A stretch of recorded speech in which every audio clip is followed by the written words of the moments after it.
أنا آسف ليا. أنا آسف ليا.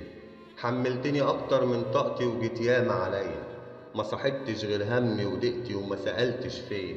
سبت الأيام تسرق مني أحلى الأوقات، والعمر خلاص عمال يجري وكأنه ساعات.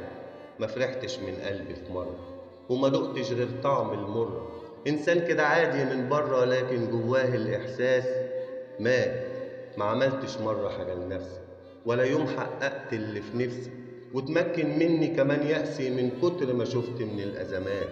اديت الفرصة لناس تفرح وتعيش مرتاحة، وسعت السكة لخطويها واديتها مساحة. علتهم أكتر من لازم، وقلت عليا أنا مش لازم. وطلبت إن احنا نتقاسم، ما بنوش عالساحة.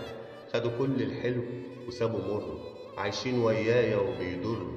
واتكشفوا قصادي واضطروا يبعدوا ببجاحة. ودي آخرة ناس بتآمن ناس، والدنيا بتكسر بخاطرها. لو كنت عملت لنفسي أساس، كان نفسي محدش يقدرها غير رب الكون اللي خلقها. أكيد بالفرحة هيرزقها من بعد ما ربنا فوقها وخلاها تعلي في مقدارها. أنا نفسي عزيزة يا ناس عندي، ومحدش غيرها يكون سند. يا تعيش ويايا أنا لوحدي، يا تعيش مع ناس بتقدرها. أنا آسف ليا يا ناس جدا، ودي غلطة لا يمكن أكررها.